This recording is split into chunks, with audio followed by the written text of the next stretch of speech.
Assalamualaikum warahmatullahi wabarakatuh.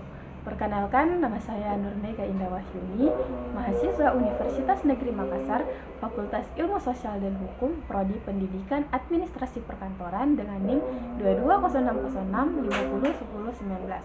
Di video kali ini, saya akan mengulas tentang karakteristik, tipe, dan gaya kepemimpinan yang diterapkan oleh masing-masing capres periode 2024 mendatang. Pertama, saya akan mengulas karakteristik, tipe, dan gaya kepemimpinan Bapak Ganjar Pranowo. Sebelum mengulas lebih lanjut mengenai karakteristik, tipe, dan gaya kepemimpinan Bapak Ganjar Pranowo, saya akan memaparkan profil atau rekam jejak dari Bapak Ganjar Pranowo. Beliau memiliki nama asli dan gelar sebagai Haji Ganjar Pranowo, SH.MIP. Beliau lahir pada tanggal 28 Oktober 1968 di Karanganyar, Jawa Tengah. Beliau merupakan lulusan mahasiswa Universitas Gadjah Mada, Fakultas Hukum, dan melanjutkan pendidikannya di Universitas Indonesia Pascasarjana Ilmu Politik. Beliau memulai karir pada tahun 1955 hingga 1999 sebagai konsultan HRD PT Prakarsa. Beliau mulai menjalani karir di bidang politik pada tahun 2009 sebagai anggota Badan Legislasi DPR. Dan di tahun 2007 beliau menjadi Ketua Pansus tentang MPR, DPR, DPD, DPRD di DPR RI, sekaligus menjadi Sekretaris 1 Fraksi PDIP DPR RI.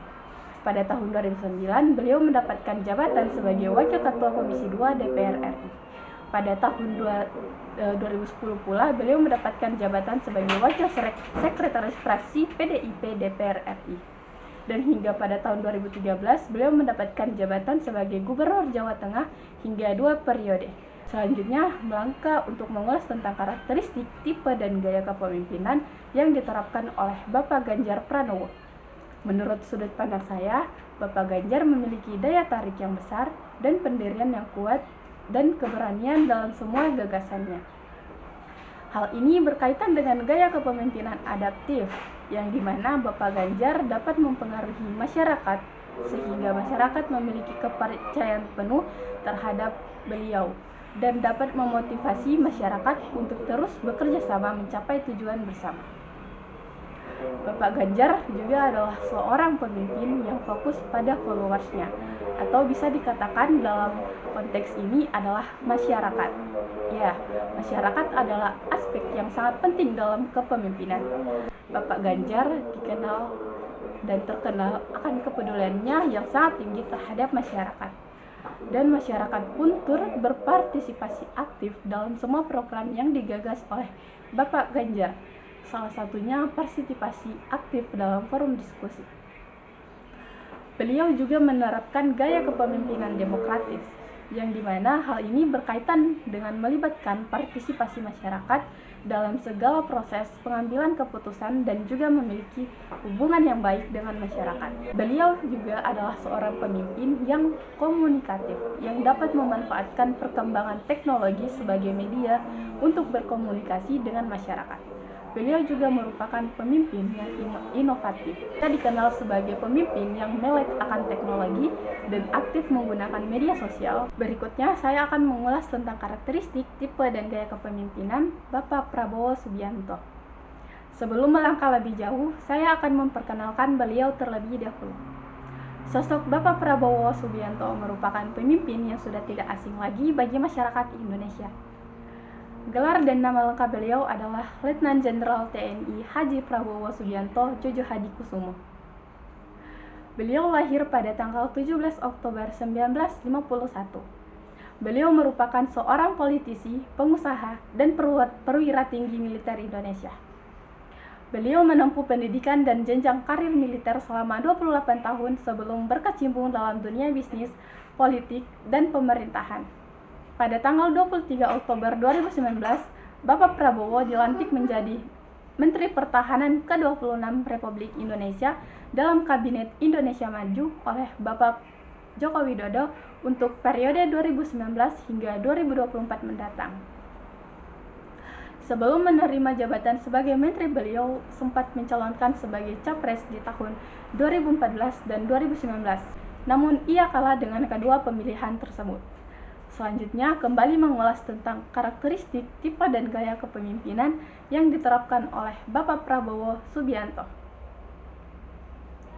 Menurut sudut pandang saya, beliau mempunyai jiwa kepemimpinan yang tegas, amanah, konsisten, berani, dan bertanggung jawab. Dengan pengalaman militer yang dimiliki beliau, sungguh tidak diragukan lagi cara memimpin beliau. Ditambah lagi prestasi yang banyak beliau miliki dan keterampilan dalam beberapa bahasa asing. Kriteria kepemimpinan Bapak Prabowo ini dilihat dari aspek human relationship, communication skill, dan juga technical competence.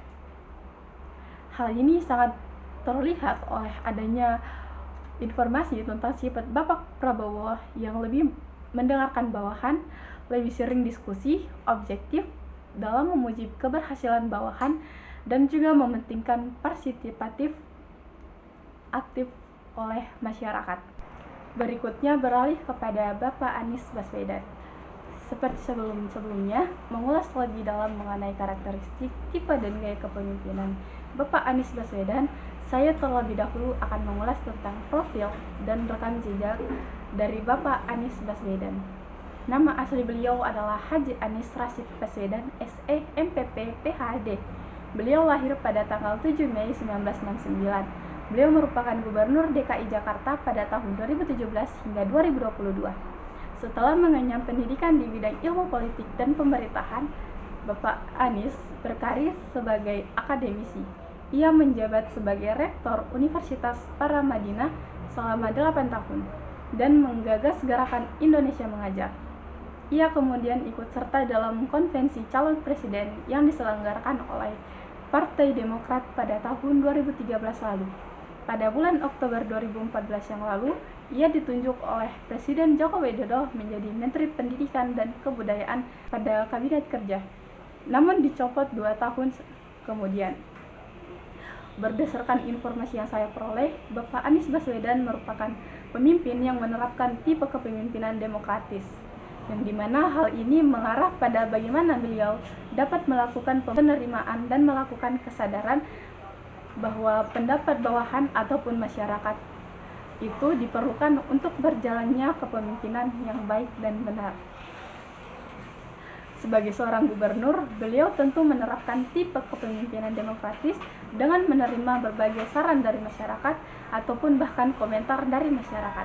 Beliau melakukan evaluasi untuk menerapkan berbagai pembangunan saluran air ataupun melakukan kebijakan-kebijakan yang setidaknya bisa mengurangi banjir di DKI Jakarta tersebut. Nah, untuk gaya kepemimpinan dapat dilihat bahwa sejatinya beliau ini menggunakan gaya kepemimpinan demokratis, yang juga dimana kepemimpinan berdasarkan pada bagaimana kebijakan ataupun keputusan memimpin ini dilakukan dengan persetujuan bawahan ataupun masyarakat. Dalam hal ini berupa kebijakan Bapak Anies Baswedan yang berdasarkan pada perwujudan dari keinginan masyarakat untuk melakukan perubahan. Misalnya dalam mengatasi kemacetan ataupun berbagai hal lainnya yang tujuannya adalah memenuhi permintaan masyarakat untuk mengatasi isu yang beredar di masyarakat tersebut. Nah, itulah ulasan mengenai karakteristik dan tipe gaya kepemimpinan dari masing-masing Capres 2024 mendatang. Mohon maaf apabila ada kesalahan kata ataupun pendapat pada ulasan saya mengenai karakteristik, tipe, dan gaya kepemimpinan dari masing-masing capres tersebut. Wassalamualaikum warahmatullahi wabarakatuh.